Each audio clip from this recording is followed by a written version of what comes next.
ವಚನ ಮಳೆಯಾಗಿ ಸುರಿಯುವುದು, ಸತ್ಯ ಹೂವಾಗಿ ಹರಳುವುದು.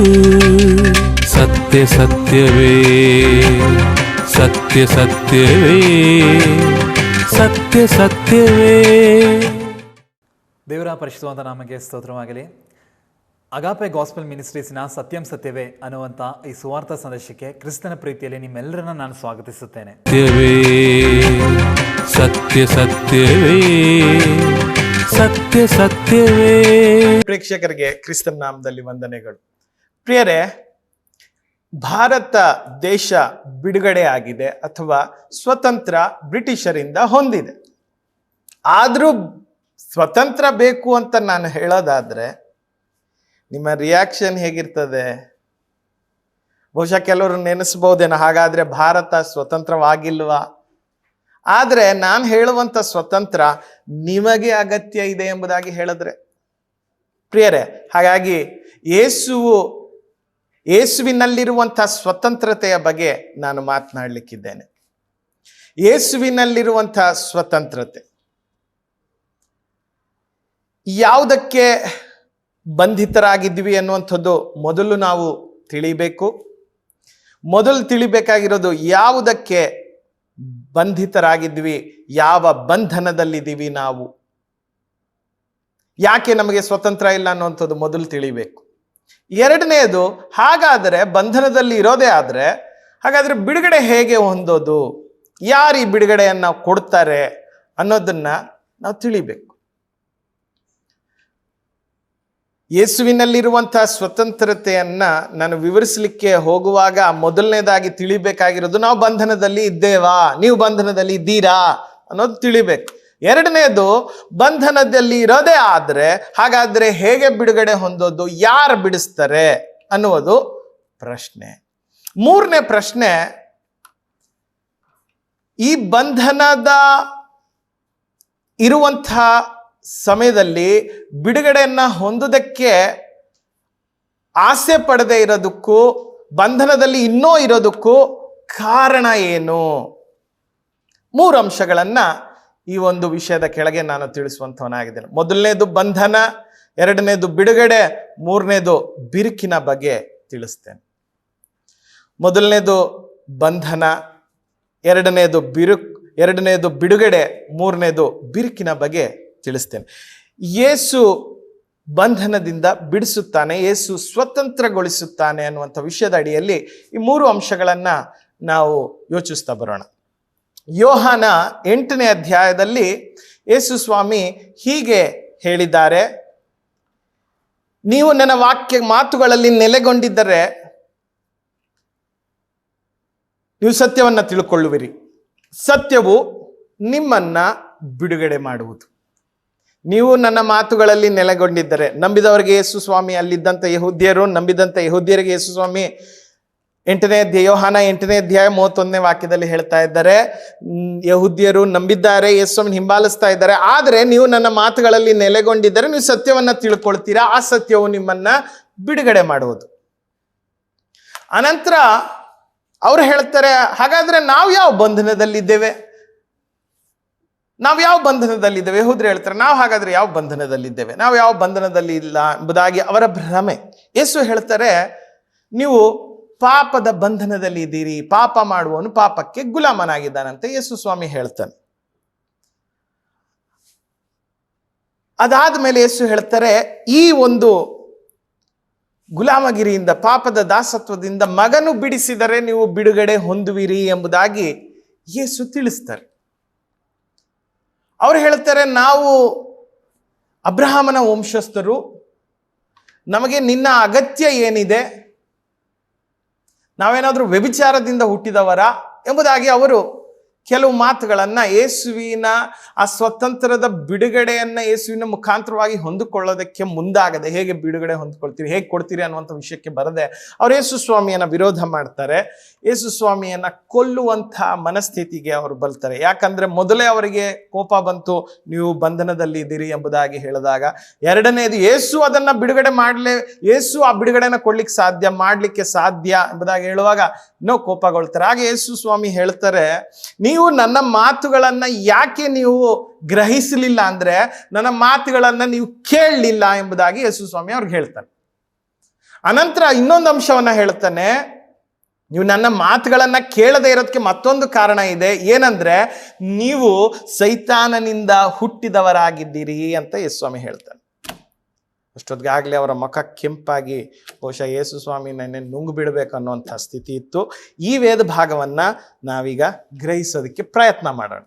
ಅವರಾದರೂ ಅದನ್ನ ಗ್ರಹಿಸಲಿಲ್ಲ ಅಂತ ಯೇಸು ಸ್ವಾಮಿ ಹೇಳಿದ್ರು, ಯಾಕಂದ್ರೆ ಸರಿಯಾಗಿ ಕೇಳಲಿಲ್ಲ ಅಂತಾಗಿ ಯೇಸು ಸ್ವಾಮಿ ಅಲ್ಲಿ ಹೇಳ್ತಾನೆ 8ನೇ ಅಧ್ಯಾಯದ 43ನೇ ವಾಕ್ಯ ಅಲ್ಲಿ ಹೇಳ್ತಾನೆ, ನೀವು ನನ್ನ ಮಾತನ್ನು ಗ್ರಹಿಸದೇ ಇರುವುದಕ್ಕೆ ಕಾರಣವೇನು? ನನ್ನ ಮಾತನ್ನು ಗ್ರಹಿಸದೇ ಇರೋದಕ್ಕೆ ಕಾರಣ ಏನು? ಯೇಸು ಸ್ವಾಮಿ ಏನೋ ದೊಡ್ಡ ಕಾರಣ ಹೇಳ್ತಾರೇನೋ ಅಂತ ಹೇಳ್ತಾರೆ. ಆದರೆ ಸಣ್ಣ ಒಂದು ವಿಷಯ ಎಷ್ಟು ಮುಖ್ಯ ಅನ್ನೋದಲ್ಲಿ ನಮ್ಗೆ ತಿಳಿತದೆ. ನನ್ನ ಬೋಧನೆಗೆ ಯೇಸು ಉತ್ತರ ಕೊಡ್ತಾ ಇದ್ದಾರೆ. ಪ್ರಶ್ನೆಯನ್ನು ಕೇಳಿ ಯೇಸು ಉತ್ತರ ಕೊಡ್ತಾ ಇದ್ದಾರೆ, ನನ್ನ ಬೋಧನೆಗೆ ಕಿವಿ ಗೊಡಲಾರದೆ ಇರುವುದೇ ಕಾರಣ. ನನ್ನ ಬೋಧನೆಗೆ ಕಿವಿ ಗೊಡಲಾರದೆ ಇರುವುದೇ ಕಾರಣ ಎಂಬುದಾಗಿ ಯೇಸು ಸ್ವಾಮಿ ಉತ್ತರ ಕೊಟ್ಟರು. ಸೊ ಯಾಕೆ ಸ್ವೀಕರಿಸ್ತಾ ಇಲ್ಲ ಕಾರಣಗಳನ್ನ ತಿಳಿಸ್ತಾ ಬಂದು ಈಗ ನಾವು ಒಂದೊಂದು ವಿಷಯವನ್ನ ನೋಡೋಣ. ಮೊದಲನೇದಾಗಿ ನಾನು ಹೇಳಿದೆ, ಯೇಸು ಸ್ವಾಮಿಯ ಮುಖಾಂತರವಾಗಿ ಸ್ವತಂತ್ರತೆಯನ್ನ ನಾವು ಒಬ್ಬೊಬ್ಬರು ಅನುಭವಿಸೋದು ಅಗತ್ಯ. ಕಾರಣ ಏನು? ಕಾರಣ ಬಂಧನ. ಯಾಕೆ ಯೇಸು ಕೊಡುವಂತ ಸ್ವತಂತ್ರ ನಮಗೆ ಬೇಕು? ಯೇಸು ಸ್ವಾಮಿಯ ಮುಖಾಂತರವಾಗಿ ನಾವು ಸ್ವತಂತ್ರಿಸಲ್ಪಡಬೇಕು. ಯಾಕೆ ಅಂದ್ರೆ ನಾವು ಬಂಧನದಲ್ಲಿದ್ದೇವೆ. ವಾಕ್ಯ ಓದ್ತೇನೆ. ಯೋಹಾನ 8ನೇ ಅಧ್ಯಾಯ ಅದರಲ್ಲಿ ಇರುವಂಥ 34ನೇ ವಾಕ್ಯ. ಅದಕ್ಕೆ ಯೇಸು, ನಿಮಗೆ ನಿಜ ನಿಜವಾಗಿ ಹೇಳುತ್ತೇನೆ, ಪಾಪ ಮಾಡುವವರೆಲ್ಲರೂ ಪಾಪಕ್ಕೆ ದಾಸರಾಗಿದ್ದಾರೆ. ಪಾಪ ಮಾಡುವ ಎಲ್ಲರೂ ಪಾಪಕ್ಕೆ ದಾಸರಾಗಿದ್ದಾರೆ. ಪ್ರಿಯರೇ, ಅನೇಕ ಸಲ ನಾವು ಕೆಲವು ವಿಷಯಗಳನ್ನ ಮಾಡಬಾರ್ದು ಅಂತ ಅನ್ಕೊಂಡಿರ್ತೀವಿ, ಆದ್ರೆ ಮಾಡ್ಬಿಡ್ತೀವಿ. ಬಹಳಷ್ಟು ವಿಷಯಗಳು ಮಾಡಬಾರ್ದು ಅನ್ಕೊಳ್ತೀವಿ, ಆದ್ರೆ ಮಾಡ್ಬಿಡ್ತೀವಿ. ಕೆಲವು ವಿಷಯಗಳಿಂದ, ಕೆಲವು ಪಾಪದ ಕೃತ್ಯಗಳಿಂದ ಹೊರಗೆ ಬರೋದಕ್ಕೆ ಆಗೋದಿಲ್ಲ. ನನಗೆ ಒಬ್ಬ ಹುಡುಗ ಹೇಳ್ತಾ ಇದ್ದ, ಅಣ್ಣ ನಾನು ಕುಡಿಯೋದಕ್ಕೆ ಆಸೆ ಇಲ್ಲ ಅಣ್ಣ, ಆದ್ರೆ ನನ್ನ ಕೈಲಿ ಬಿಡೋದಕ್ಕೆ ಆಗ್ತಾ ಇಲ್ಲ ಎಂಬುದಾಗಿ ಹೇಳಿದ. ನನಗೆ ಕುಡಿಯೋದಕ್ಕೆ ಆಸೆ ಇಲ್ಲ, ಆದ್ರೆ ಬಿಡೋದಕ್ಕೆ ಆಗ್ತಾ ಇಲ್ಲ. ಕುಡಿತಕ್ಕೆ ಅವನು ದಾಸನಾಗಿದ್ದಾನೆ. ಅನೇಕರು ಡ್ರಗ್ಸ್ಗೆ, ಮದ್ಯಪಾನಕ್ಕೆ, ಶರೀರದ ಕಾಮಾಭಿಲಾಷೆಗಳನ್ನ ತೀರಿಸಿಕೊಳ್ಳೋದಕ್ಕಾಗಿ, ಅಂದ್ರೆ ವ್ಯಭಿಚಾರ, ಹಾದರತನ, ಸೂಳೆಗಾರಿಕೆ, ಇಂಥವುಗಳಲ್ಲಿ ಒದ್ದಾಡ್ತಾ ಅದರಿಂದ ಹೊರಗೆ ಬರಬೇಕು ಅಂದ್ರೂ ಆಗದೇ ಇರುವಂಥ ಸ್ಥಿತಿಯಲ್ಲಿ ಅನೇಕರಿದ್ದಾರೆ. ನಾನು ಕುಡಿಯೋದಿಲ್ಲ, ನಾನು ಕುಡಿಯೋದಿಲ್ಲ, ನಾನು ಡ್ರಗ್ಸ್ ತಗೊಳ್ಳಲ್ಲ, ನಾನು ವ್ಯಭಿಚಾರ ಮಾಡಲ್ಲ, ಪರಿವಾರದ ಜೊತೆಗಿದ್ದೀನಿ. ಹಾಗಾದ್ರೆ ಕೆಲವು ಕಡೆ ಹೇಳ್ತಾರೆ, ಕೆಲವರು ಬಂದು ಕೇಳ್ತಾರೆ, ಬ್ರದರ್ ನನಗೆ ತುಂಬ ಕೋಪ, ಈ ಕೋಪನ ಹೆಂಗೆ ಬ್ರದರ್ ಕಂಟ್ರೋಲ್ ಮಾಡಿ ಇಟ್ಕೊಳ್ಳೋದು? ಕೋಪಕ್ಕೆ ಗುಲಾಮರಾಗಿರೋದು, ಡಿಪ್ರೆಷನ್ಗೆ ಗುಲಾಮರಾಗಿರೋದು. ಸೊ ಪ್ರಿಯರೇ, ದೇವರ ವಾಕ್ಯ ಹೇಳ್ತಾರೆ, ಕೆಲವು ಹ್ಯಾಬಿಚುವಲ್ ಸಿನ್ಗಳನ್ನ ಮಾಡ್ತಾ, ಅಂದ್ರೆ ಸ್ವಾಭಾವಿಕವಾಗಿ ಅವರು ಅದರಲ್ಲಿ ಪಳಗಿ ಹೋಗಿರೋದ್ರಿಂದ ಅದರಿಂದ ಹೊರಗೆ ಬರದೇ ಇರೋದಕ್ಕೆ ಸಾಧ್ಯನೇ ಆಗ್ತಾ ಇಲ್ಲ. ಕಳ್ಳತನಕ್ಕೆ ಕೆಲವರು ಸುಳ್ಳುತನಕ್ಕೆ ಕೆಲವರು. ಒಂದು ದಿವಸ ಒಬ್ಬ ಒಡವೆ ಕದಿಯುವಂತ ಕಳ್ಳನನ್ನ ಪೊಲೀಸರು ಹಿಡ್ಕೊ ಬರ್ತಾರೆ. ಆಕ್ಚುಲಿ ಪೊಲೀಸರು ಈ ಕಳ್ಳನನ್ನ ಹಿಡಿತಾ ಇರೋದು ಅದೆಷ್ಟೋ ಬಾರಿ ಲೆಕ್ಕ ಇಲ್ಲ. ಆಗ ಪೊಲೀಸ್ ಹೇಳ್ತಾನೆ, ಏನೋ ಯಾಕೋ ಪದೇ ಪದೇ ಬಂದು ನಾವು ಸ್ಟೇಷನ್ಗೆ ಸಿಗಾಕೊಳ್ತೀಯ, ನೀನು ಕಳ್ಳತನ ಯಾಕೋ ಪದೇ ಪದೇ ಮಾಡ್ತೀಯ? ಅವನು ಹೇಳ್ತಾನೆ, ಸ್ವಾಮಿ ನನಗದು ಏನೋ ಗೊತ್ತಿಲ್ಲ, ಒಡವೆ ಅಂಗಡಿಯಲ್ಲಿ ಒಡವೆ ಕಂಡುಬಿಟ್ರೆ ಅದು ಹೆಂಗೆ ನನಗೆ ಕೈಗೆ ಬರ್ತದೋ ನನಗೆ ಗೊತ್ತೇ ಆಗಲ್ಲ ಸ್ವಾಮಿ ಅಂತಾನೆ. ಬಂಧನದಲ್ಲಿ ಇರುವಂತಹ ವ್ಯಕ್ತಿ ಹೇಗೆ ತಾನೇ ಅವನಿಗೆ ಬಿಡುಗಡೆ ಹೊಂದಲಿಕ್ಕೆ ಸಾಧ್ಯ? ನನ್ನನ್ನ ಕೈ ಹಾಕಿ ನನ್ನ ದಾರಗಳಲ್ಲಿ ಕಟ್ಟಿ ಹಾಕಿದ್ರಿ, ನಾನು ಪಾಪದಲ್ಲಿ ಸಿಗಾಕೊಂಡಿದ್ದೀನಿ. ಒಂದು ಕಡೆ ಇಬ್ರು ಹುಡುಗರು ಇದ್ರಂತೆ, ಈಜಾಡೋದಕ್ಕೆ ಹೋದ್ರಂತೆ. ಅವ್ರು ಈಜಾಡೋದಕ್ಕೆ ಹೋದಾಗ ಈಜಾಡಿ ಸ್ವಲ್ಪ ಹೊತ್ತಾದ್ಮೇಲೆ ಒಬ್ಬನ ಆಚೆ ಬಂದ್ಬಿಟ್ಟು ಇನ್ನೊಬ್ಬನ್ನ ಕರಿತಾನಂತೆ. ಬಾರೋ ಹೋಗೋಣ ಮನೆಗೆ ಅಂತ ಕರಿತಾನೆ. ಅವನು ಹೇಳ್ತಾನೆ, ಇರು ನನ್ನ ಕೈಗೆ ಏನೋ ಸಿಕ್ಕಿದೆ ಅಂತ ಹೇಳ್ತಾನೆ. ಆಗ ಅವನೇನೋ ಮೀನೋ ಏನೋ ಸಿಕ್ಕಿದೆ, ಬ್ಯಾಗೋ ಏನೋ ಸಿಕ್ಕಿದೆ ಅಂತ ಹೇಳಿ ಅದನ್ನ ತೆಗಿಯಕ್ಕೆ ಪ್ರಯತ್ನ ಮಾಡ್ತಾ ಇರ್ತಾನೆ. ಆಗ ಸ್ವಲ್ಪ ಹೊತ್ತಾದ್ಮೇಲೆ ಎಷ್ಟೊತ್ತು ಮಾಡ್ತೀವೋ, ಬಾರೋ ಹೋಗೋಣ ಅಂತ ಹೇಳಿ ಮೇಲಿದ್ದವನು ಕರಿತಾನೆ. ಆಗ ಅವನು ಹೇಳ್ತಾನೆ, ನಾನು ಬರ್ಬೇಕು ಅಂತ ಪ್ರಯತ್ನ ಮಾಡ್ತಾ ಇದ್ದೀನಿ, ಆದ್ರೆ ನನ್ನನ್ನ ಅದು ಹಿಡ್ಕೊಬಿಟ್ಟಿದೆ ಅಂತ ಹೇಳ್ತಾನೆ. ಕೆಲವರ ಜೀವಿತದಲ್ಲಿ ಪಾಪವನ್ನ ಪ್ರಾರಂಭ ಇದರಿಂದ ಹೇಗೋ ಮುಕ್ತಿ ಹೊಂದ್ಬೋದು, ನಾನು ಇದನ್ನ ಜಯಿಸ್ಬೋದು ಅಂತ ಹೇಳಿ ಪ್ರಾರಂಭ ಮಾಡಿದವರು ಅದರಿಂದ ಹೊರಕ್ಕೆ ಬರೋದಕ್ಕೆ ಆಗದೆ ಒದ್ದಾಡ್ತಾ ಇರುವಂಥದ್ದನ್ನ ನಾವು ನೋಡ್ತೇವೆ. ತಪ್ಪು ಪಾಪಗಳ ಕಾರ್ಯಗಳಲ್ಲಿ ಒದ್ದಾಡ್ತಾ ಇರೋದನ್ನ ನಾವು ನೋಡ್ತೇವೆ. ದೇವರ ಮಾತಿಗೆ ಲಕ್ಷ್ಯ ಕೊಡದೆ, ದೇವರ ಮಾತನ್ನ ಮೀರಿ, ತಂದೆ ತಾಯಿಗಳ ಮಾತಲ್ಲ, ದೇವರ ಮಾತನ್ನ ಮೀರಿ ತಮ್ಮ ಇಷ್ಟಗಳನ್ನ ಮಾಡಿ, ಸೈತಾನನಿಗೆ ಇಷ್ಟವುಳ್ಳಂಥ ಕಾರ್ಯಗಳನ್ನ ಮಾಡಿ ಅನೇಕರು ಇವತ್ತು ಆ ಪಾಪ ಅನ್ನುವಂಥ ಯಜಮಾನನಿಗೆ ದಾಸರಾಗಿ ಅದರ ಕಾರ್ಯವನ್ನ ಮಾಡ್ತಾ ಇದ್ದಾರೆ. ಹಾಗಾದ್ರೆ ನಿಮ್ಮ ಜೀವಿತದಲ್ಲಿ ಪಾಪಕ್ಕೆ ನೀವು ಗುಲಾಮರಾಗಿಲ್ವಾ ಅನ್ನೋದು ನನ್ನ ಪ್ರಶ್ನೆ. ಪಾಪಕ್ಕೆ ನೀವು ಗುಲಾಮರಾಗಿಲ್ವಾ, ಪಾಪಕ್ಕೆ ನೀವು ಬಂಧಿತರಾಗಿಲ್ವಾ ಅನ್ನೋದು ನನ್ನ ಪ್ರಶ್ನೆ. ಇವತ್ತು ಪ್ರಪಂಚ ಹೇಗಿದೆ ಅಂತ ಹೇಳಿದ್ರೆ, ಪಾಪ ಮಾಡಿದ್ರು ಕೂಡ ಅದು ಪಾಪವೇ ಅಲ್ಲ ಅನ್ನುವಂಥ ರೀತಿಯಲ್ಲಿ ಬಿಂಬಿಸುವಂಥ ಪ್ರಪಂಚ ನಮ್ಮ ಮುಂದೆ ಇವತ್ತಿರೋದು. ಅದು ಪಾಪವೇ ಅಲ್ಲ. ಇವತ್ತು ಮದುವೆ ಆಗೋದಕ್ಕಿಂತ ಮುಂಚೆನೆ ಹೋಗಿ ಕಾಮಾಭಿಲಾಷೆಗಳನ್ನ ಮಾಡಿದ್ರೆ ಅದು ಪಾಪ ಅಲ್ಲ. ಕೋರ್ಟ್ ಅದಕ್ಕೆ ಒಂದು ಲಿವಿಂಗ್ ಟುಗೆದರ್ಗೆ ಒಂದು ಷರತ್ ಹಾಕಿದೆ. ಲಿವಿಂಗ್ ಟುಗೆದರ್ ಅಲ್ಲಿ ಇರಬೇಕಂದ್ರೂ ಅದಕ್ಕೊಂದು ರಿಜಿಸ್ಟ್ರೇಷನ್ ಬೇಕು ಅಂತ ಹೇಳಿ ಕೋರ್ಟ್ ಇವಾಗ ಕಾನೂನು ತರಲಿಕ್ಕೆ ಹೊರಟಿದೆ. ಇವತ್ತಿನ ಕಾಲದಲ್ಲಿ ಪಾಪ ಮಾಡಿ ಕೂಡ ಅದು ಪಾಪ ಅಲ್ಲ ಅನ್ನೋದ್ರಲ್ಲಿ ಬಿಂಬಿಸುವಂತಹ ಜನರಿದ್ದಾರೆ. ನಿಮ್ಮನ್ನ ನೀವು ನಾನು ಬಂಧಿತನಾಗಿದ್ದೀನಿ ಪಾಪಕ್ಕೆ ಅನ್ನುವಂಥದ್ದು ಒಪ್ಪಿಕೊಳ್ಳೋದು ನಿಮ್ಮನ್ನ ಒಳ್ಳೆತನಕ್ಕೆ ನಡೆಸ್ತದೆ, ನಿಮ್ಮ ಬಿಡುಗಡೆಗೆ ಅದು ನಡೆಸುವಂಥದ್ದಾಗಿದೆ. ನಿಮ್ಮನ್ನ ಅದು ಬಿಡುಗಡೆ ಮಾಡ್ತದಂತ ನಾನು ಹೇಳಲಿಲ್ಲ, ಆದರೆ ಬಿಡುಗಡೆ ಕಡೆಗೆ ಅದು ಮೊದಲನೇ ಹೆಜ್ಜೆ ಆಗಿರ್ತದೆ. ಪ್ರಿಯರೇ, ನೀವು ಬಂಧಿತರಾಗಿದ್ದೀರಾ, ನಿಮ್ಮ ಹೃದಯದ ಆಳಕ್ಕೆ ಇಣುಕು ನೋಡ್ರಿ. ಯೇಸುಸ್ವಾಮಿ ಅನೇಕರಿಗೆ, ಯೇಸುಸ್ವಾಮಿ ಹತ್ರ ಬಂದಂಥ ಪಾಪದಲ್ಲಿ ಇದ್ದಂಥವರಿಗೆ ಅವರ ಹೃದಯದ ಆಳಕ್ಕೆ ಇಣುಕು ನೋಡುವುದಕ್ಕೆ ಯೇಸುಸ್ವಾಮಿ ಸಹಾಯ ಮಾಡೋದನ್ನು ನಾವು ನೋಡ್ತೇವೆ.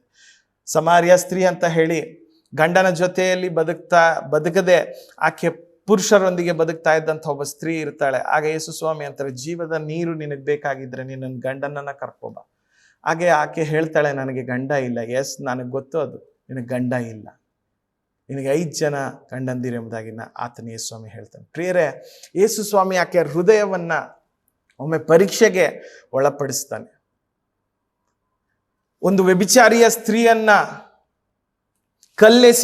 ಕೊಲ್ಲಬೇಕು ಅಂತ ಹೇಳಿ ಒಂದು ದೊಡ್ಡ ಗುಂಪೆ ರೆಡಿಯಾಗಿ ಕಲ್ಲುಗಳನ್ನು ಎತ್ಕೊಂಡು ನಿಂತಿತ್ತು, ತಾವೇನು ತಪ್ಪು ಮಾಡಿಲ್ಲ ಅನ್ನೋ ಲೆಕ್ಕದಲ್ಲಿ. ಆಗ ಯೇಸುಸ್ವಾಮಿ ಹೇಳ್ತಾರೆ, ನಿಮ್ಮಲ್ಲಿ ತಪ್ಪು ಮಾಡದೇ ಇರೋನು ಫಸ್ಟ್ ಕಲ್ಲೆಸಿಲಿ ಅಂತ ಹೇಳ್ತಾರೆ. ಯಾಕೆ ಆ ಮಾತು ಹೇಳಿದ್ರೆ ಅಂದ್ರೆ, ಅವರ ಹೃದಯದ ಆಳಕ್ಕೆ ಇಣುಕು ನೋಡ್ಲಿ, ಅವರ ಪಾಪ, ಅವರಲ್ಲಿದ್ದಂಥ ಪಾಪದ ವಾಸನೆಯನ್ನ ಒಂದ್ಸಲಿ ಗೊತ್ತಾಗ್ಲಿ ಅವ್ರಿಗೆ ಅಂತ. ಪ್ರಿಯರೇ, ಯೇಸು ಆ ಮಾತನ್ನ ಹೇಳಿದ ಮೇಲೆ ಅಲ್ಲಿ ಒಬ್ರು ಕೂಡ ಕಲ್ಲು ಹೊಡಿಲಿಲ್ವಂತೆ.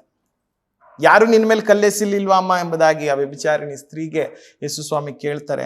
ಆಕೆ ಹೇಳ್ತಾಳೆ, ಇಲ್ಲ ಸ್ವಾಮಿ, ನನ್ನನ್ನು ಯಾರು ಕಲ್ಲೆಸಿಲಿಲ್ಲ, ನಾನು ನಿನ್ನ ಹೊಡೆಯೋದಿಲ್ಲ. ಯೋಗ್ಯನಂತ ಹೇಳಿದ್ರೆ ಯೇಸು ಆಕೆಯನ್ನ ಹೊಡಿಬೋದಿತ್ತು, ಬಟ್ ನಾನು ಕೂಡ ಅದು ಮಾಡಲ್ಲ ನಾನು, ಆದರೆ ಪಾಪ ಇನ್ನೊಂದ್ಸಲಿ ಮಾಡಬೇಡ ಎಂಬುದಾಗಿ ಆಕೆಗೆ ಹೇಳಿ ಕಳಿಸೋದನ್ನ ನಾವು ನೋಡ್ತೇವೆ. ಪ್ರಿಯರೇ, ನಿಮ್ಮ ಹೃದಯದ ಆಳಕ್ಕೆ ಇಣುಕು ನೋಡ್ರಿ. ಅವನು ತಪ್ಪು ಮಾಡಿದ್ದಾನೆ, ಇವನು ತಪ್ಪು ಮಾಡಿದ್ದಾನೆ ಅನ್ನೋದ್ರ ಬಗ್ಗೆ ನೋಡದೆ ನಿಮ್ಮ ಒಳಕ್ಕೆ ಇಣುಕು ನೋಡ್ರಿ. ಮೊದಲನೇದು ನಾವು ಅರ್ಥ ಮಾಡ್ಕೊಳ್ಬೇಕು, ನಾನು ಬಂಧನದಲ್ಲಿದ್ದೇನೆ, ಪಾಪದ ಬಂಧನದಲ್ಲಿದ್ದೇನೆ. ನೀವು ಇದನ್ನ ಗ್ರಹಿಸಬೇಕು. ಯೇಸು ಹೇಳಿದ್ರು, ಪಾಪ ಮಾಡುವವನು ಪಾಪಕ್ಕೆ ಗುಲಾಮನಾಗಿದ್ದಾನೆ, ದಾಸನಾಗಿದ್ದಾನೆ. Yes, that is true. ನೀವು ಎಕ್ಸೆಪ್ಟ್ ಮಾಡ್ತಿರೋ ಇಲ್ವೋ, later you will be understanding, yes ನಾನು ಗುಲಾಮನಾಗಿದ್ದೇನೆ ಎಂಬುದಾಗಿ ನೀವು ಅಂಡರ್ಸ್ಟ್ಯಾಂಡ್ ಮಾಡ್ಕೊಳ್ಳುವಂಥ ಸಮಯ ಬರ್ತದೆ. ಬಟ್ ಆ ಒಂದು ಕಾನ್ಸಿಕ್ವೆನ್ಸಸ್, ಪರಿಣಾಮಗಳು ಬರೋದಕ್ಕಿಂತ ಮುಂಚೆ ನೀವು ಅರ್ಥ ಮಾಡಿಕೊಂಡ್ರೆ ಎಷ್ಟೋ ಒಳ್ಳೆಯದು ಎಂಬುದಾಗಿ ನಾನು ನಿಮಗೆ ವಿನಂತಿಯಿಂದ ಹೇಳ್ತೇನೆ. ನೀವು ಬಂಧನದಲ್ಲಿ ಇರೋದನ್ನ ಗ್ರಹಿಸಿ. ಈಗ ಬಿಡುಗಡೆ ಬಗ್ಗೆ ನಾನು ನಿಮಗೆ ತಿಳಿಸ್ಲಿಕ್ಕೆ ಇಷ್ಟಪಡ್ತೇನೆ. ಇಷ್ಟೊತ್ತು ಬಂಧನದಲ್ಲಿ ಇದ್ದಂಥ ವಿಷಯವನ್ನು ನಾನು ತಿಳಿಸ್ತಾ ಬಂದೆ. ಪಾಪಕ್ಕೆ ದಾಸರಾಗಿದ್ದಾರೆ, ಪಾಪ ಅವ್ರನ್ನ ಹಿಡಿದಿದೆ, ಅದರಿಂದ ಹೊರಗೆ ಬರೋಕ್ಕಾಗ್ತಾ ಇಲ್ಲ. ಸೊ ಅದನ್ನು ನಾವು ಅಕ್ಸೆಪ್ಟ್ ಮಾಡ್ಕೋಬೇಕು, ನಾವು ಅದನ್ನು ರಿಯಲೈಸ್ ಮಾಡಬೇಕು ಅನ್ನುವಂಥದ್ದು. ಭ್ರಮೆಯಲ್ಲಿ ಒಂದು ಬದುಕೋದಂಥದ್ದಲ್ಲ. ಒಂದು ಬೂಟಾಟಿಕೆಯ ಸ್ವತಂತ್ರದಲ್ಲಿ ಇದ್ದೇನೆ ಅಂದ್ಕೊಳ್ಳುವಂಥದ್ದು ಅಪಾಯಕಾರಿ ಎಂಬುದಾಗಿ ನಾನು ನಿಮಗೆ ತಿಳಿಸ್ತಾ ಬಂದೆ.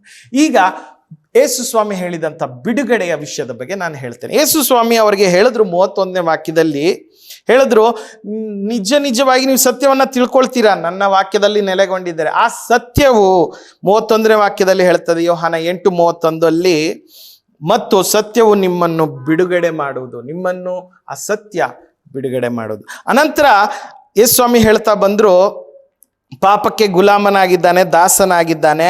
ಆಮೇಲೆ ಹೇಳ್ತಾ ಬಂದ್ರು, ಮಗನು ನಿಮ್ಮನ್ನು ಬಿಡುಗಡೆ ಮಾಡಿದರೆ, 36ನೇ ವಾಕ್ಯದಲ್ಲಿ ಹೇಳ್ತಾನೆ, ಮಗನು ನಿಮ್ಮನ್ನು ಬಿಡುಗಡೆ ಮಾಡಿದರೆ ನಿಜವಾಗಿ ನಿಮಗೆ ಬಿಡುಗಡೆಯಾಗುವುದು. ಮಗನು ನಿಮ್ಮನ್ನ ಬಿಡುಗಡೆ ಮಾಡಿದರೆ ನಿಜವಾಗಿ ನಿಮಗೆ ಬಿಡುಗಡೆಯಾಗುವುದು. ಪ್ರಿಯರೇ, ಯೇಸು ನಿಮ್ಮನ್ನ ಬಿಡಿಸ್ಬೇಕು, ಯೇಸು ನನ್ನನ್ನ ಬಿಡಿಸ್ಬೇಕು. ಯೇಸುವಿನ ಆ ಸತ್ಯದ ವಿಷಯಗಳು, ಸತ್ಯದ ಮಾತುಗಳು, ಸತ್ಯದ ಬೋಧನೆ ನಮ್ಮನ್ನ ಬಿಡುಗಡೆ ಮಾಡಬೇಕು. ಯೇಸು ಸ್ವಾಮಿನೇ ನಮಗೆ ಬಿಡುಗಡೆಯನ್ನು ಅನುಗ್ರಹಿಸಬೇಕು. ಆತನ ಮಾತುಗಳು ಇಲ್ಲಿ ಲಭ್ಯ ಇದೆ ನಮಗೆ. ಬೈಬಲಿನಲ್ಲಿ ನಮಗೆ ಆತನ ಮಾತುಗಳು, ಆತನು ತಿಳಿಸಿದಂಥ, ಆತನು ಪ್ರಕಟಿಸಿದಂಥ ಸತ್ಯದ ಮಾತುಗಳು ಇಲ್ಲಿದ್ದಾವೆ. ಯೇಸುವಿನ ನಾಮ ನನಗಿದೆ, ನಮಗಿದೆ ಯೇಸುವಿನ ನಾಮ. ಸೊ ಇವತ್ತು ಯೇಸುವಿನ ನಾಮ ಮಾತ್ರ ಅಲ್ಲ, ಯೇಸು ಪರಲೋಕದಿಂದ ನಿಮಗೆ ಸಹಾಯ ಮಾಡೋದಕ್ಕೆ ಆತನು ಸಹಾಯಕನಾಗಿದ್ದಾನೆ. ಯೇಸು ಸ್ವಾಮಿ ಹೇಳಿದರು, ನಾನು ನಿಮಗೆ ಸಹಾಯ ಮಾಡ್ತೇನೆ, ನಾನು ನಿಮ್ಗೆ ವಿಶ್ರಾಂತಿ ಕೊಡ್ತೇನೆ, ನನ್ನ ಹತ್ರಕ್ಕೆ ಬನ್ರಿ ಎಂಬುದಾಗಿ ಹೇಳಿದ್ರು. ಪ್ರಿಯರೇ, ಬಿಡುಗಡೆಯನ್ನ ಹೊಂದಬೇಕು ಬಂಧನದಲ್ಲಿ ಇರೋದಂದ್ರೆ ಅದಕ್ಕೆ ಯೇಸು ಅಗತ್ಯ. ಯೇಸು ಅಗತ್ಯ. ಇನ್ನು ಯಾವ ಹೆಸರಲ್ಲ, ಇನ್ಯಾವ ಹೆಸರಲ್ಲ. ನಿಮಗೆ ಯಾವ ಹೆಸರುಗಳು ಗೊತ್ತಿದೆಯೋ ನನಗೆ ಗೊತ್ತಿಲ್ಲ. ಆದರೆ ಒಂದು ಹೇಳಬಲ್ಲೆ, ನಿಮ್ಮ ಪಾಪದ ಬಂಧನದಿಂದ, ಈ ಪಾಪದ ಜೀವಿತದಿಂದ ನಿಮ್ಮನ್ನ ಹೊರಕ್ಕೆ ತರಬೇಕು ಅಂತ ಆಸೆ ಪಡ್ತಾ ಇರೋನು ಯೇಸು. ಆತನೊಬ್ಬನಿಗೆ ಮಾತ್ರ ನಿಮ್ಮನ್ನ ಹೊರಕ್ಕೆ ತರಲಿಕ್ಕೆ ಸಾಧ್ಯ ಇದೆ, ಸಾಮರ್ಥ್ಯ ಇದೆ. ಆರ್ ಯು ರೆಡಿ ಅನ್ನುವಂಥದ್ದು. ನೀವು ಆತನ ಕೈಗೆ ನಿಮ್ಮ ಜೀವಿತ ಕೊಡೋದಕ್ಕೆ ನೀವು ರೆಡಿಯಾಗಿದ್ದೀರಾ ಅನ್ನುವಂಥದ್ದು. ಯೇಸು ನಿಮ್ಮನ್ನ ಬಿಡಿಸೋದಿಕ್ಕೆ ಸಾಧ್ಯ. ಯೇಸು ಅನೇಕರನ್ನ ಪಾಪಗಳಿಂದ ಹೊರಕ್ಕೆ ತಂದಿದ್ದನ್ನ ನಾವು ಸುವಾರ್ತೆಗಳಲ್ಲಿ ನಾವು ಓದುತ್ತೇವೆ. ಸಿಮೋನ್ ಅಂತಾನೆ ಒಂದು ಕಡೆ ಸಿಮೋನ್ ಪೇತ್ರ ಅವನು ಹೇಳ್ತಾನೆ, ನಾನು ಪಾಪಾತ್ಮನು ಎಂಬುದಾಗಿ ಹೇಳ್ತಾನೆ. ನಾನು ಪಾಪಾತ್ಮನು. ಅತಿ ದೊಡ್ಡ ಪಾಪ ಅಂದ್ರೆ ಯಾವುದು? ಯೇಸು ಸ್ವಾಮಿಯನ್ನ ಗೊತ್ತಿಲ್ಲ ಅಂತ ಹೇಳೋದೇ ಅತಿ ದೊಡ್ಡ ಪಾಪ. ಅಂತ ಪಾಪನೂ ಕೂಡ ಸಿಮೋನ್ ಪೇತ್ರ ಮಾಡಿದ್ದ. ಆದರೆ ಯೇಸು ಸ್ವಾಮಿ ಅವನಿಗಾಗಿ ಪ್ರಾರ್ಥನೆ ಮಾಡಿದ್ರು. ಅವನ ಅದರಿಂದ ಹೊರಕ್ಕೆ ಬಂದ. ಯೇಸು ಸ್ವಾಮಿಗೋಸ್ಕರ ರಕ್ತ ಸಾಕ್ಷಿಯಾದ ಅವನ ಜೀವಿತ ಯೇಸು ಬದಲಾಯಿಸಿದ್ರು. ಅನೇಕರ ಜೀವಿತವನ್ನ ಯೇಸು ಸ್ವಾಮಿ ಬದಲಾಯಿಸಿದ್ರು. ಯೇಸುವನ್ನ ಪಾಪಿಗಳ ಸ್ನೇಹಿತರೆಂಬುದಾಗಿ ಕರೀತಾ ಇದ್ರು.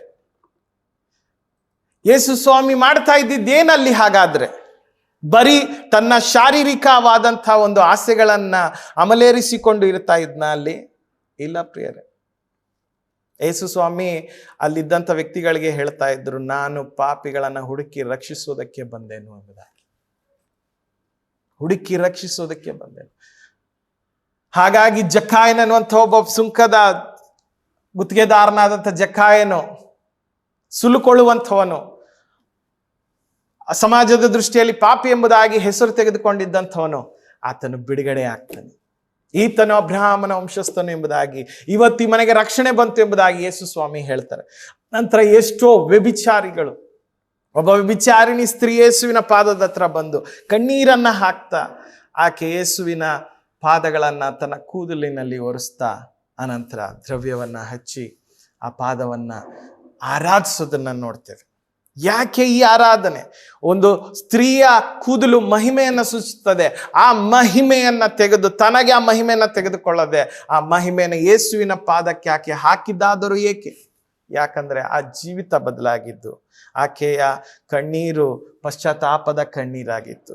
ಆಕೆಯ ಸಂತೋಷದ ಆ ಒಂದು ಜೀವಿತ ಯೇಸುವಿನಿಂದ ಉಂಟಾಯಿತು. ಅದಕ್ಕಾಗಿ ಯೇಸುವಿಗೆ ಆ ಮಹಿಮೆಯನ್ನ, ಗೌರವವನ್ನ, ಆರಾಧನೆಯನ್ನ ಆಕೆ ಸಲ್ಲಿಸ್ತಾ ಇದ್ಲು. ಯೇಸು ಇದ್ದ ಕಾಲ ಅನೇಕರ ಜೀವಿತಗಳು ಬದಲಾಯಿತು. ಇವತ್ತು ಕೂಡ ಅನೇಕರ ಜೀವಿತವನ್ನ ಯೇಸು ಬದಲಾಯಿಸ್ತಾ ಇದ್ದಾರೆ. ಅನೇಕ ಸಾಕ್ಷಿಗಳನ್ನ ಈಗಾಗಲೇ ನೀವು ಯೇಸು ನನ್ನ ಜೀವಿತ ಬದಲಾಯಿಸಿದ, Jesus has changed my life ಅಂತ ಹೇಳಿ ಅನೇಕ ಸಾಕ್ಷಿಗಳನ್ನ, ಟೆಸ್ಟಮನಿಗಳನ್ನ ನೀವು ಕೇಳಿರ್ತೀರಿ. ಎಸ್, ಅದು ಸತ್ಯ. ನಿಮ್ಮ ಜೀವಿತಗಳನ್ನ ಬದಲಾಯಿಸೋದಕ್ಕೆ ಯೇಸು ರೆಡಿಯಾಗಿದ್ದಾನೆ. ಆತನಿಗೆ ಸಾಮರ್ಥ್ಯ ಇದೆ. ಆತ ನಿಮ್ಮನ್ನ ಬಿಡುಗಡೆ ಮಾಡಿದ್ರೆ ಮಾಡಬಹುದು. ಇನ್ಯಾರು ನಿಮ್ಮನ್ನ ಬಿಡಿಸಕ್ ಸಾಧ್ಯ ಇಲ್ಲ. ಯಾವ ರಿಹ್ಯಾಬಿಲಿಟೇಷನ್ ಸೆಂಟರ್ಗಳು ನಿಮ್ಮನ್ನ ಪಾಪದಿಂದ ಬಿಡುಗಡೆ ಮಾಡಲಿಕ್ಕೆ ಸಾಧ್ಯ ಇಲ್ಲ. ಟೆಂಪರವರಿ ಒಂದು ರಿಲೀಫ್ ನಿಮಗೆ ಸಿಗಬಹುದು ಹೊರತು ನಿಮ್ಮ ಆಂತರಿಕ ಮನುಷ್ಯನು ಅದೇ ಪಾಪದ ಮುದ್ದೆಯಾಗಿದ್ದಾನೆ. ಅದರಿಂದ ಸಂಪೂರ್ಣವಾಗಿ ಬಿಡುಗಡೆ ಮಾಡೋದಕ್ಕೆ ಯೇಸುಗೆ ಮಾತ್ರ ಸಾಧ್ಯ. ಪಾಪದ ಶಿಕ್ಷೆಯಿಂದ, ಪಾಪದ ಶಕ್ತಿಯಿಂದ, ಪಾಪದ ಸಾನ್ನಿಧ್ಯದಿಂದ ಯೇಸುಗೆ ಮಾತ್ರವೇ ಬಿಡುಗಡೆ ಮಾಡಲಿಕ್ಕೆ ಸಾಧ್ಯ. ಪ್ರಿಯರೇ, ಪಾಪದ ಬಂಧನದಲ್ಲಿ ಇರುವಂತಹ ನನ್ನ ಪ್ರಿಯರೇ, ನಿಮ್ಮನ್ನ ಅಂಗ್ಲಾಚಿ ನಾನು ಬೇಡುವಂಥದ್ದು, ಈ ಬಂಧನ ನಿಮಗೆ ತೃಪ್ತಿಯನ್ನು ತರೋದಿಲ್ಲ, ನಿಮಗೆ ನೋವನ್ನು ಉಂಟು ಮಾಡ್ತದೆ. ಅದಕ್ಕಾಗಿ ಬಿಡುಗಡೆಯನ್ನ ಕೊಡುವಂಥ ಯೇಸುವಿನ ಹತ್ತಿರಕ್ಕೆ ಬನ್ನಿರಿ. ಆತ ನಿಮಗೆ ಬಿಡುಗಡೆಯನ್ನ ಕೊಡುವಂಥವನಾಗಿದ್ದಾನೆ. ಈಗ ಬಿರುಕಿನ ಬಗ್ಗೆ ನಾನು ಮಾತನಾಡ್ತೇನೆ. ಏನ್ ಸಮಸ್ಯೆ? ಈ ಬಿಡುಗಡೆಯನ್ನು ಯಾಕೆ ಹೊಂದುತ್ತಾ ಇಲ್ಲ? ಇನ್ನೂ ಯಾಕೆ ಅನೇಕರು ಪಾಪದಲ್ಲಿದ್ದಾರೆ? ಯೇಸು ಅದಕ್ಕೆ ಕಾರಣ ಹೇಳಿದ್ರಲ್ಲ. ಮೊದಲನೇ ಕಾರಣ ಯೇಸು ಸ್ವಾಮಿ ಏನು ಹೇಳಿದ್ರಂದ್ರೆ, ಅವ್ರು ಹೇಳಿದ್ರು, ಕೊಡಲಾರದೆ, ಬೋಧನೆಗೆ ಕಿವಿ ಕೊಡಲಾರದೆ ಇರುವುದೇ ಕಾರಣ. ಯೇಸು ಏನ್ ಹೇಳ್ತಾ ಇದ್ದಾರೆ ಅನ್ನುವಂಥದ್ದು ಕೇಳಿಸ್ಕೋಬೇಕು ಅನ್ನುವಂಥ ಅಟ್ಲೀಸ್ಟ್ ಕನ್ಸರ್ನ್ ಆದ್ರೂ ಇಲ್ಲದೆ ಇರೋದ್ರಿಂದ ಅನೇಕರು ಪಾಪದ ಅದೇ ಬಂಧನದಲ್ಲಿ ಮತ್ತೆ ಮತ್ತೆ ಹೋಗುವಂಥವ್ರು, ಇರುವಂಥವ್ರು ಆಗಿದ್ದಾರೆ. ಯೇಸು ಸ್ವಾಮಿ ಪದೇ ಪದೇ ತನ್ನ ಬೋಧನೆಗಳಾದ ಮೇಲೆ ಹೇಳ್ತಾ ಇದ್ದಂಥ ಒಂದು ಮಾತು ಏನಂತ ಹೇಳಿದ್ರೆ, ಕಿವಿ ಉಳ್ಳವನು ಕೇಳಿಸಿಕೊಳ್ಳಲಿ, ಕಿವಿ ಉಳ್ಳವನು ಕೇಳಿಸಿಕೊಳ್ಳಲಿ. ಬಿತ್ತುವವನ ಒಂದು ಸಾಮ್ಯವನ್ನ ಯೇಸು ಸ್ವಾಮಿ ಹೇಳ್ತಾಳೆ. ಒಬ್ಬನು ಬಿತ್ತಲಿಕ್ಕೆ ಹೊರಟನಂತೆ, ಆಗ ನಾನಾ ಕಡೆಯಲ್ಲಿ ಬೀಜಗಳು ಬಿದ್ದವು. ದಾರಿಯ ಮಗಲಲ್ಲಿ ಬಿದ್ದವು, ಬಂಡೆಯ ನೆಲದಲ್ಲಿ ಬಿದ್ದವು, ಮುಳ್ಳಿನ ಪೊದೆಗಳ ಮಧ್ಯದಲ್ಲಿ ಬಿದ್ದವು, ಕೆಲವು ಒಳ್ಳೆ ನೆಲದಲ್ಲಿ ಬಿದ್ದವು. ಈ ಒಳ್ಳೆ ನೆಲದಲ್ಲಿ ಬಿದ್ದವೇ ಫಲ ಕೊಟ್ಟದ್ದು. ಫಲ ಕೊಟ್ಟಂತ ಒಳ್ಳೆಯ ಬೀಜ ಯಾವ್ದಂದ್ರೆ, ಈ ಒಳ್ಳೆಯ ನೆಲ ಫಲ ಕೊಡ್ತು. ಈ ಒಳ್ಳೆಯ ನೆಲ ಯಾವ್ದಂದ್ರೆ, ಯೇಸು ಹೇಳೋದನ್ನ ಓಪನ್ ಹಾರ್ಟೆಡ್ ಆಗಿ ಸ್ವೀಕರಿಸಿ ಒಬಿಡಿಯನ್ಸ್ ಅನ್ನ ತೋರಿಸೋದಕ್ಕೆ ರೆಡಿ ಇರುವಂತ ಹಾರ್ಟ್ಗಳು ಫಲ ಕೊಟ್ಟಿದ್ದು. ಪ್ರಿಯರೇ, ಯೇಸು ಹೇಳುವಂತ ಮಾತುಗಳನ್ನ ನನಗೆ ಬೇಡ ಎಂಬುದಾಗಿ ಕೇಳುವಂಥವರಾದ್ರೆ, ಇದರಿಂದ ಏನು ಪ್ರಯೋಜನ ಎಂಬುದಾಗಿ ಕೇಳೋದಾದ್ರೆ ಖಂಡಿತ ನಿಮಗೆ ಬಿಡುಗಡೆ ಹೊಂದಲಿಕ್ಕೆ ಸಾಧ್ಯ ಇಲ್ಲ. There should be humbleness. ಒಂದು ತಗ್ಗುವಿಕೆ ಇಲ್ಲಿ ಅವಶ್ಯ ಇದೆ. ಯೇಸುವನ್ನ ಅಂಗೀಕಾರ ಮಾಡದೇ ಇರೋದಕ್ಕೆ ದೊಡ್ಡ ಕಾರಣ ಅಹಂಕಾರ. ನೀವು ದೇವರ ಮುಂದೆ ತಗ್ಗಿಸಿಕೊಳ್ಳಿರಿ, ಆತನ ಬಿಡುಗಡೆ ನಿಮ್ಮ ಹತ್ತಿರ ಬರಲಿಕ್ಕೆ ಸಾಧ್ಯ ಇದೆ. ಪ್ರಿಯರೇ, ಯೇಸುವನ್ನ ಸ್ವೀಕರಿಸೋದಕ್ಕೆ, ಯೇಸುವಿನ ಮಾತುಗಳನ್ನು ಸ್ವೀಕರಿಸೋದಕ್ಕೆ ನೀವು ತಗ್ಗಿಸಿಕೊಳ್ಳ್ರಿ, ಆ ಮಾತುಗಳನ್ನು ಸ್ವೀಕರಿಸಿರಿ. ಎರಡನೇದು ನಾವು ನೋಡ್ತೇವೆ, ಅವರು ತಂದೆಯಿಂದ ಹುಟ್ಟಿದವರಲ್ಲ, ಅಂದ್ರೆ ಪರಲೋಕದ ತಂದೆಯಿಂದ ಹುಟ್ಟಿದವರಲ್ಲ, ಸೈತಾನನಿಂದ ಹುಟ್ಟಿದವರಾಗಿದ್ದರು ಅನ್ನುವಂಥದ್ದನ್ನ ಯೇಸು ಸ್ವಾಮಿ ಹೇಳುವಂಥವನಾಗಿದ್ದಾನೆ. 47ನೇ ವಾಕ್ಯ, ದೇವರ ಮಾತುಗಳನ್ನ ಕೇಳುತ್ತಾನೆ, ನೀವು ದೇವರಿಂದ ಹುಟ್ಟದ ಕಾರಣ ಅವುಗಳನ್ನು ಕೇಳುವುದಿಲ್ಲ ಎಂದು ಹೇಳಿದನು. ನೀವು ದೇವರಿಂದ ಹುಟ್ಟದೇ ಇರುವ ಕಾರಣ ನೀವು ಕೇಳುವುದಿಲ್ಲ. ಇವರು ಸೈತಾನನಿಂದ ಹುಟ್ಟಿದವರಾಗಿದ್ದರು. ಪ್ರಿಯರೇ, ಇಲ್ಲಿ ದೇವರ ಮೇಲೆ ಕೋಪ ಮಾಡಿಕೊಳ್ಳುವಂಥ ಅಗತ್ಯ ಇಲ್ಲ. ನೀವು ಸೈತಾನನ ಮೇಲೆ ಕೋಪ ಮಾಡಿಕೊಂಡು ದೇವರ ಮುಂದೆ ತಗ್ಗಿಸಿಕೊಂಡು ದೇವರ ಕೃಪೆಗಾಗಿ, ದೇವರ ದಯೆಗಾಗಿ ಯಾಚಿಸೋರಾದ್ರೆ ಈ ಬಿಡುಗಡೆ ನಿಮಗೆ ದೊರಕಲಿಕ್ಕೆ ಸಾಧ್ಯ. ಸೈತಾನನನ್ನ ಹಾಳು ಮಾಡಿದ್ದಾನೆ. ಸೈತಾನನ ಸ್ನೇಹಿತರು ಅನೇಕರು ನನ್ನನ್ನು ಹಾಳು ಮಾಡಿದ್ದಾರೆ. ನನ್ನನ್ನ ನಾನೇ ಪಾಪಕ್ಕೆ ಒಪ್ಪಿಸಿ ಹಾಳು ಮಾಡ್ಕೊಂಡಿದ್ದೇನೆ. ದೇವರೇ, ನನ್ನನ್ನು ಹುಟ್ಟಿಸು, ಆ ಪರಲೋಕದ ಜೀವವನ್ನ ನನ್ನಲ್ಲಿ ದಯಪಾಲಿಸು. ಮತ್ತೆ ನನ್ನನ್ನು ನಿನ್ನವನಾಗಿ ಹುಟ್ಟಿಸು ಎಂಬುದಾಗಿ ದೇವರ ಮುಂದೆ ಅಂಗಲಾಚೋದಾದರೆ ಮಗನಾದಂಥ ಯೇಸು ಸ್ವಾಮಿ ಯೇಸು ಕ್ರಿಸ್ತನು ನಿಮಗೆ ಹೊಸದಾದಂಥ ಒಂದು ಜೀವಿತ ಕೊಟ್ಟು ನಿಮ್ಮನ್ನು ಬದಲಾಯಿಸುವಂಥವರಾಗಿದ್ದಾರೆ. ಸೊ ದೇವರ ಮುಂದೆ ನಿಮ್ಮನ್ನು ತಗ್ಗಿಸಿಕೊಳ್ಳ್ರಿ, ಮೊಣಕಾಲು ಹಾಕಿ ಎಲ್ಲಿದ್ದೀರೋ ಆ ಕ್ಷಣದಲ್ಲೇ ಯೇಸು ನನ್ನನ್ನು ನಿನ್ನ ಕೈಗೆ ಒಪ್ಪಿಸಿಕೊಡ್ತೇನೆ, ನನ್ನ ಜೀವಿತ ಬದಲಾಯಿಸು ಎಂಬುದಾಗಿ ಅಂಗಲಾಚ್ರಿ. ನನ್ನನ್ನು ತಂದೆಯೇ ನನ್ನನ್ನು ನಿನ್ನವನಾಗಿ ಹುಟ್ಟಿಸು ಎಂಬುದಾಗಿ ಕೇಳಿಕೊಳ್ಳ್ರಿ. ದೇವರು ನಿಮ್ಮನ್ನು ಆಶೀರ್ವದಿಸುವಂಥವರಾಗಿದ್ದಾರೆ. ನಿಮ್ಮನ್ನು ಆತನು ಬಿಡುಗಡೆ ಕಡೆಗೆ ನಡೆಸುವಂಥವನಾಗಿದ್ದಾನೆ. ನೀವು ಊಹಿಸದೇ ಇರುವಂಥ ಸ್ವತಂತ್ರ ನೆಮ್ಮದಿ ನೀವು ಅನುಭವಿಸ್ಲಿಕ್ಕಿದ್ರಿ. ಯೇಸುವಿನ ಮುಖಾಂತರವಾಗಿ ಇದು ಸಾಧ್ಯ. ಯೇಸುವನ್ನು ನೀವು ಅಪ್ಪಿಕೊಳ್ಳ್ರಿ, ಯೇಸುವನ್ನು ಸ್ವೀಕರಿಸಿರಿ. There will be a change. ನಿಮ್ಮ ಜೀವಿತದಲ್ಲಿ ಬದಲಾವಣೆ ಇರ್ತದೆ. ಖಂಡಿತವಾಗಿ ನಿಮ್ಮ ಬಿಡುಗಡೆಯಲ್ಲಿ ನೀವು ನಡೀತೀರಾ. ದೇವರು ನಿಮ್ಮನ್ನು ಆಶೀರ್ವದಿಸಲಿ. ಆಮೇನ್.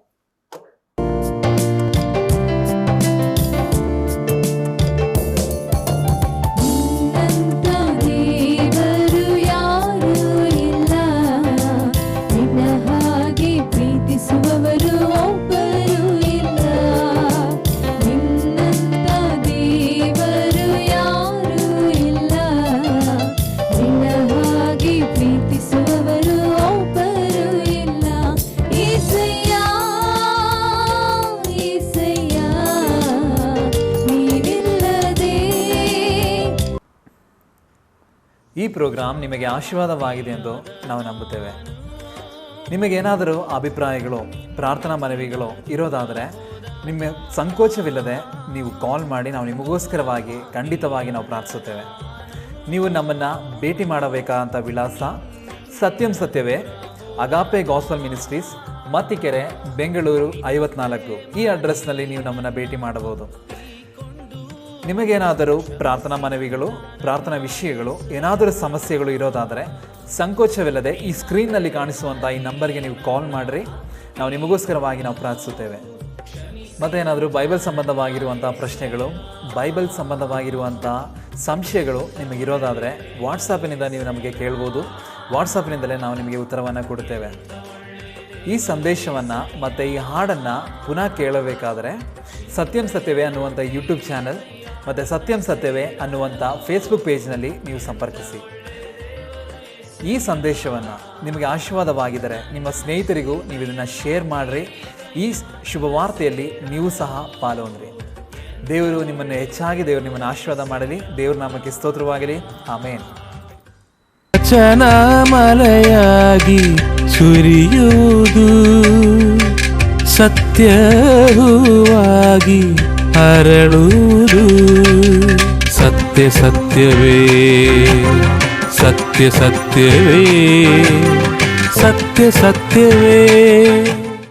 ನಾವು ಅದನ್ನು ರಿಯಲೈಸ್ ಮಾಡಬೇಕು ಅನ್ನುವಂಥದ್ದು. ಭ್ರಮೆಯಲ್ಲಿ ಒಂದು ಬದುಕೋದಂಥದ್ದಲ್ಲ. ಒಂದು ಬೂಟಾಟಿಕೆಯ ಸ್ವತಂತ್ರದಲ್ಲಿ ಇದ್ದೇನೆ ಅಂದ್ಕೊಳ್ಳುವಂಥದ್ದು ಅಪಾಯಕಾರಿ ಎಂಬುದಾಗಿ ನಾನು ನಿಮಗೆ ತಿಳಿಸ್ತಾ ಬಂದೆ. ಈಗ ಯೇಸು ಸ್ವಾಮಿ ಹೇಳಿದಂಥ ಬಿಡುಗಡೆಯ ವಿಷಯದ ಬಗ್ಗೆ ನಾನು ಹೇಳ್ತೇನೆ. ಯೇಸು ಸ್ವಾಮಿ ಅವರಿಗೆ ಹೇಳಿದ್ರು 31